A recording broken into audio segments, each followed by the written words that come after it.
Aside from mortgage payments and interest payments, what are some of the other costs involved in home ownership in Winnipeg? On this episode of Winnipeg's Real Estate Podcast.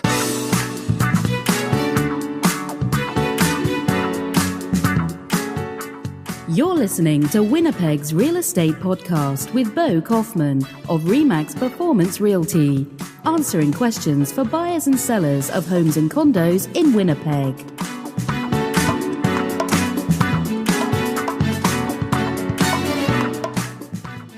Hi, this is Bo Kaufman of Remax Performance Realty, your residential real estate specialist in Winnipeg.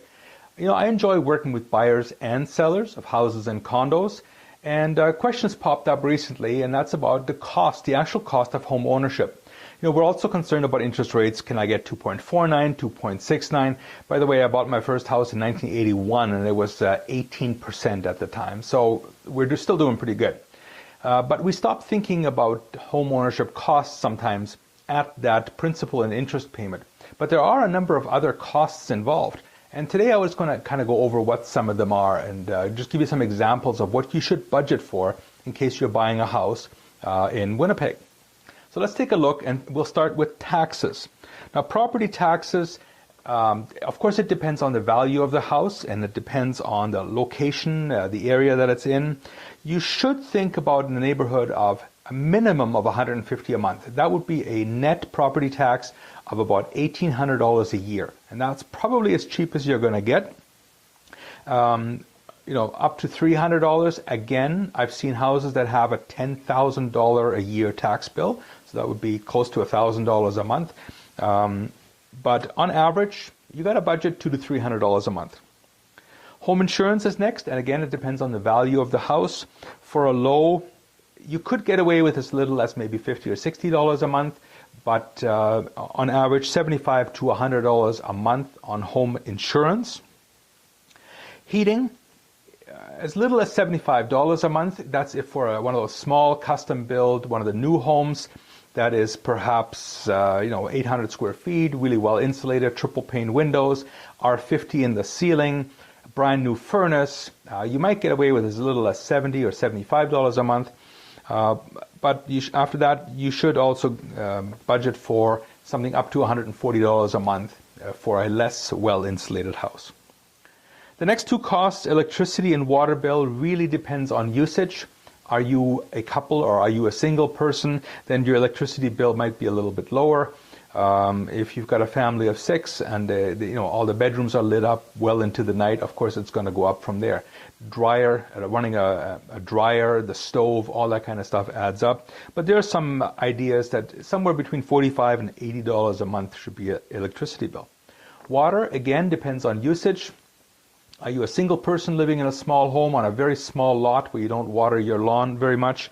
Or are you a family, with three teenage boys who all shower like an hour a day, and you've got a pie lot that needs to be watered, or you keep it watered to keep it nice and green? So anywhere from $50, $55 a month to $80 and even beyond. Depends on your usage. The last item I've put in here is emergency fund. Now, if you buy a condo, that's called a reserve fund. And part of your condo fees goes into what's called a reserve fund, and that's in case the condo needs a new roof or it needs some other kind of cleanups or additions. Perhaps it needs a new boiler if it's an older apartment style condo. Needs a boiler. Well, if you have a house, you should set money aside in case the furnace goes or in case the hot water tank blows. Hot water tank can cost you anywhere from $600 to $1,000.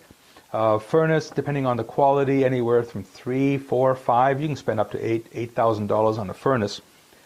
Shingled roof, depending on size of the house, anywhere from $4,000, $5,000, $6,000 a roof. I just sold a house where the buyer chose to do it, and it was $17,000. It was a great big roof with lots of angles to it.